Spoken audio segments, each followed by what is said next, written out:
Hola, bendiciones, ¿cómo están? Mi nombre es Ximena y en este día quería compartirles una palabra que está en Hechos, capítulo 12, vamos a ir del versículo 1 al 17, vamos a ir desarrollándolo. Es una palabra conocida que nos habla dice Jacobo muerto, Pedro encarcelado, dice así el título, ¿no? Yo le puse como título a esta palabra: la oración constante es la clave para la liberación. Amén. Vamos a ver en esta historia que la oración es poderosa para la liberación. Amén. Dice así: en aquel mismo tiempo el rey Herodes echó mano a algunos de la iglesia para matarles, y mató a espada a Jacobo, hermano de Juan. Y viendo esto, que había agradado a los judíos, procedió a prenderle también a Pedro. Era entonces los días de los panes sin levadura. En estos versículos, en el 1 y el 2 y en el 3, podemos ver cómo se representa el enemigo en nuestras vidas, llamado Herodes, ¿no? Dice en el transcurso de la palabra en la Biblia, ¿no? Nos dice que Herodes, cuando se enteró que Herodes el Grande se enteró que el rey de los judíos, ¿no?, estaba profetizado que iba a nacer el rey de los judíos, él mandó a matar a muchos niños. Entonces quiso matar también a Jesús. Luego, cuando Juan el Bautista también mató el hijo de Herodes el Grande, y acá dice que Herodes también mató a Jacobo, y también quería hacerlo con Pedro. ¿Por qué pasa esto? A Herodes vamos a tomarlo como una representación del enemigo, ¿no? Vamos a llevarlo a la vida espiritual y vamos a representarlo como esos ataques, ¿no? Cuando el Señor pone en la vida de cada uno de nosotros un plan, un propósito para que se cumpla aquí en la tierra, Herodes, vamos a ponerlo entre comillas, se levanta ¿para qué? Para derribar, porque el enemigo siempre quiere destruir los planes de Yahweh, los planes de Dios, ¿no? Y entonces podemos ver que Herodes se representa en las iglesias también, cuando hay discordias, cuando hay divisiones, cuando hay envidia, cuando hay todas esas cosas, ¿no? Eso Herodes quiere traer a la iglesia, traer al pueblo de Dios para que sea derribado, para que ese plan no continúe. Pero vamos a ver cómo estaba la iglesia. Dice en versículo 4: y habiéndole tomado preso, lo puso en la cárcel, entregándole a 4 grupos de soldados cada uno para que los custodiasen, y se proponían sacarle al pueblo después de las Pascuas. Así que Pedro estaba custodiado en la cárcel, pero la iglesia, dice, hacía sin cesar oración a Dios, a Yahweh, por él.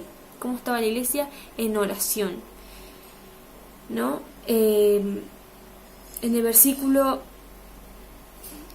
6 dice así: y cuando Herodes le iba a sacar aquella misma noche, estaba Pedro durmiendo entre los 2 soldados sujetos con cadenas, y los guardas delante de la puerta custodiaban la cárcel. Imagínense, ¿no? Pedro creo que tenía más custodia que el Papa, vamos a ponerlo así.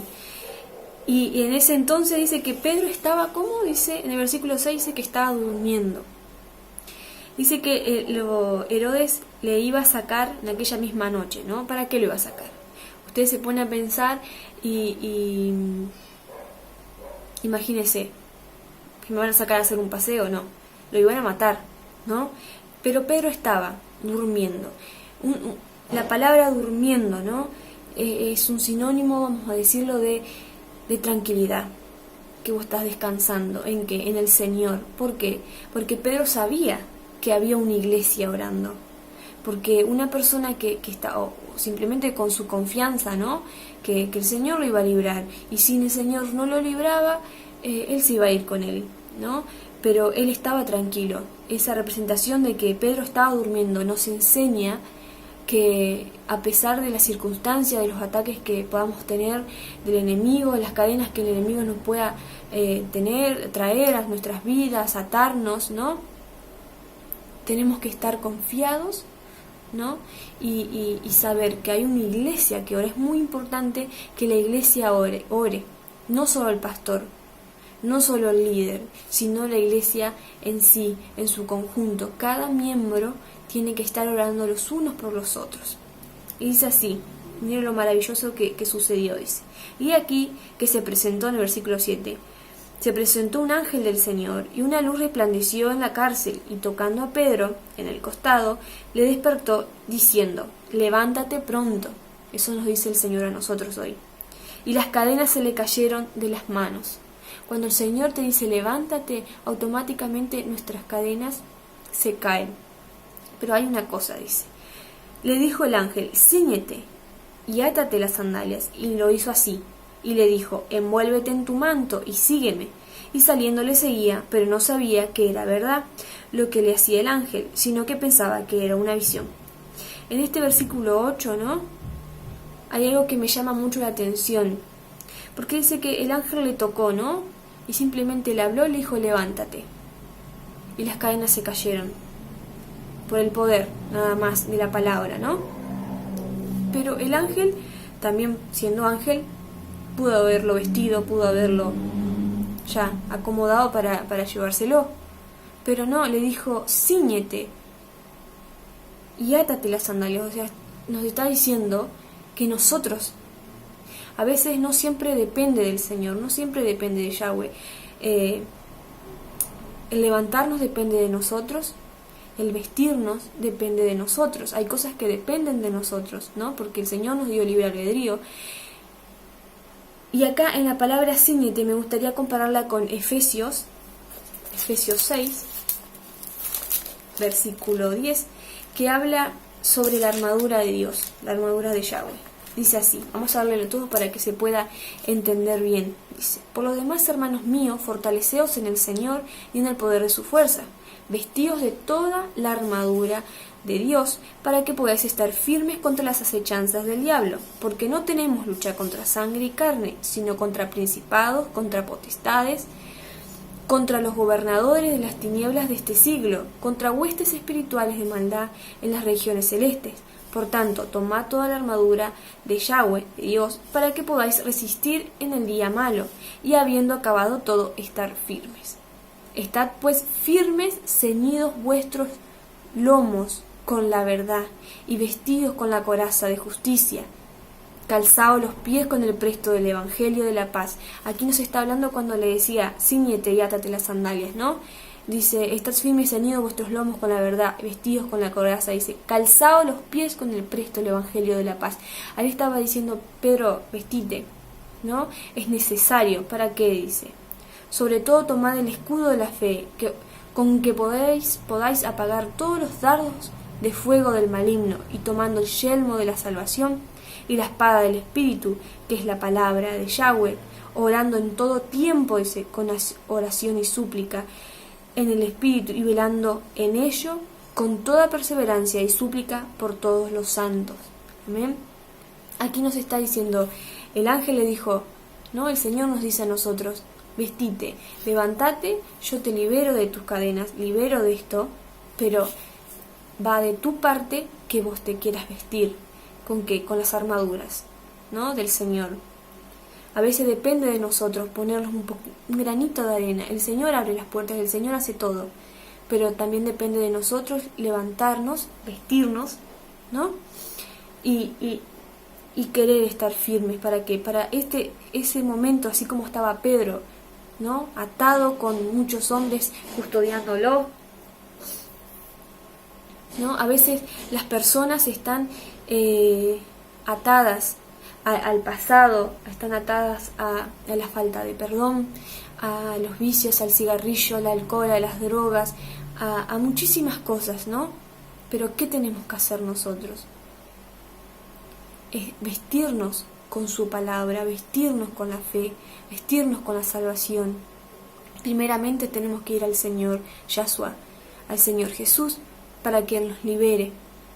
Estar orando en todo tiempo, no dejándonos estar en la oración y bueno, el pastor ora por mí. No, nosotros tenemos que ponernos de nosotros, ¿sí? Y vestirnos con esa armadura para poder estar firmes cuando vengan las tribulaciones, porque siempre quizás vamos a pasar tiempo de paz, de bonanza, pero van a pasar también momentos de tribulación. Amén. Y dice así, vamos a seguir. En el versículo 10 de Hechos 12. Habiendo pasado la primera y la segunda guardia, llegaron a la puerta de hierro que daba a la ciudad, la cual se les abrió por sí misma, dice. Y salidos pasaron una calle y luego el ángel se apartó de él. Acá en este versículo me gusta siempre comparar, ¿no? Con el Nuevo Testamento, con el Antiguo. En Isaías 45 dice así. Vamos a leerlo. Isaías 45, versículo 2 nos dice: Yo iré delante de ti y enderezaré los lugares torcidos, quebrantaré puertas de bronce y cerrojos de hierro, haré pedazos, dice, y traeré los tesoros escondidos y los secretos muy guardados, para que sepas que yo soy Yahweh, tu Elohim, Jehová, tu Dios, de Israel, que te pongo nombre.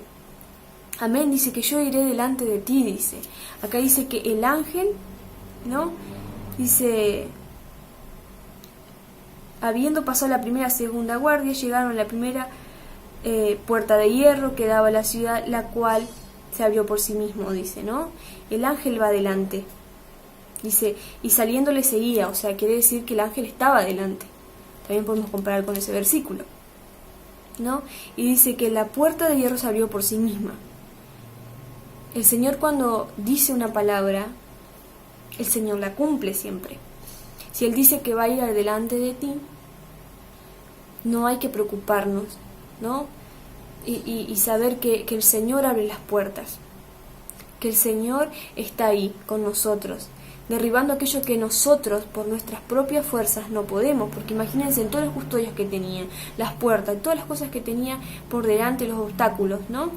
Quizás para nuestra fuerza humana no podemos salir, pero con el Señor podemos salir adelante. Pero vamos a ver más adelante que hay puertas que no se abren por causa de algo. Vamos a ver por qué, dice. En el versículo 11 dice: Entonces Pedro, volviendo en sí, dijo: Ahora entiendo verdaderamente que el Señor ha enviado su ángel y me ha liberado de la mano de Herodes y de todo lo que el pueblo de los judíos esperaba. Y habiendo considerado esto, llegó a casa de María, la madre de Juan, el que tenía por sobrenombre Marcos, donde muchos estaban reunidos orando. Importante. Cuando llamó Pedro a la puerta del patio, salió a escuchar una muchacha llamada Rodé, la cual, cuando reconoció la voz de Pedro, de gozo no abrió la puerta, sino que corriendo adentro, dio la nueva de que Pedro estaba a la puerta. Y ellos le dijeron: Estás loca. Pero ella aseguraba que así era. Entonces ellos decían: Es un ángel. Mas Pedro persistía en llamar, y cuando abrieron le vieron, se quedaron atónitos. Dice: Pero él, haciéndoles con la mano señal de que se callasen, les contó cómo el Señor le había sacado de la cárcel, y dijo: Haced saber a esto a Jacobo y a los hermanos, y salió y se fue a otro lugar. Vamos a ir hasta ahí. ¿Cuál es la puerta que no se abre? La puerta que no se abre es la duda. ¿Por qué? Porque a veces el Señor, nosotros oramos, ¿no? Dice que él se estaba orando sin cesar, oraba. Incluso cuando Pedro fue, seguían orando. Pero a veces el Señor nos responde, porque a veces pensamos que para nuestra mente lógica, ¿no? Pensamos, bueno, sí, alguien le va a interceder y lo va a sacar a Pedro y va a hacer todo de una forma que humanamente tiene que ser, ¿no? Pero para ellos era imposible. Aún así ellos estaban orando sin cesar. A veces el Señor, nosotros oramos: Señor, mándame esto, necesito tanto, y el Señor te manda y no le creemos. La duda es la puerta a la que a veces no se nos abre. ¿Por qué? Porque nosotros estamos dudando del Señor. Pero aún así dice que Pedro seguía persistiendo, ¿no?, en llamar. El Señor siempre está llamando, diciendo: yo tengo la solución, ya está todo hecho, aunque a veces nuestros ojos no lo vean, ¿no? Es importante que la duda, para una liberación, ¿no?, para una contestación de nuestras oraciones, no exista la duda. Pedro dice que salió, y dice que llegó y les contó todo. Imagínense, que te diga, sí, un ángel vino, me sacó las cadenas y salieron las puertas y es como, ¿no? Pero cuando el Señor hace algo en tu vida, tienes que contarlo, tienes que decir, el Señor, aunque sea pequeño, tenemos que decirle, mira, esto hizo el Señor por mí, Yahweh hizo esto por mi vida y quiero contar, ¿no? Lo importante que es la oración para una liberación, una oración constante. Amén. Es una palabra que es muy conocida y que nos ayuda a reflexionar que cómo debe estar la iglesia en estos momentos que sabemos que el Señor está a las puertas y que viene pronto por su iglesia. Pero la iglesia tiene que estar orando sin cesar, los unos por los otros. No solo el pastor por toda la iglesia, sino la iglesia por los pastores por los... sucesivamente así, ¿no? Y tenemos que permitirles al Señor que Él nos libere de eso, no sé cuál sea el problema que uno pueda tener en estos momentos, pero decirle al Señor, yo oro y yo creo, aunque no veo, creo que ya está la respuesta, esa respuesta de sanidad, de conocimiento, porque a veces leemos la palabra, ¿no? Y no entendemos, le podamos decir, libera mi mente de toda estructura, de toda religiosidad, de todo aquello que el mundo o la religión me haya metido en mi mente, que podamos aclarar nuestra mente. A veces las cadenas a veces están más en nuestra mente que en nuestra vida física, porque a veces pensamos que una enfermedad, estoy encadenada a esto, no, a veces nuestra mente está cegada por el enemigo y necesitamos orar, ayunar para que podamos ser libres, y en el nombre de Jesús, en el nombre de Yahshua HaMashiach, vamos a poder ser libres. Amén. Si nosotros vamos a Él y reconocemos que Él es nuestro Señor. Y con esta palabra yo quería invitarlos que si hay algo que en tu vida, hay algo, ¿no? Podamos reflexionar, si hay algo en tu vida que sabes que estás atado, que no podés perdonar, que no podés ser libre, búscate a 1, 2 o 3 hermanos que puedan orar juntos, ¿sí? Para que puedan orar por vos y vos por ellos también, ¿sí? Para que la oración pueda romper con toda cadena, con toda maldición. La oración del justo puede mucho, dice la palabra. Espero que esta palabra les sea de bendición, así como lo ha sido para mi vida, que quizás había áreas de mi vida que quizás no estaban atadas. El Señor hoy nos hace libre con su palabra, con su luz. Amén. Espero que les sea de bendición y que puedan compartir este video para que aquellos que están en dificultades, en problemas, en tribulaciones, sepan que hay alguien que va delante de nosotros y va allanando y va abriendo puertas y quebrando todo aquello que nosotros no podemos. Lo único que aconsejo, en mi humilde opinión, en mi humilde experiencia que he aprendido, que podamos estar firmes y podamos cada día buscar de su palabra y cada día vestirnos de su armadura para poder estar firmes en el día malo. Bueno, que Yahweh le bendiga, que Dios le bendiga y nos vemos pronto.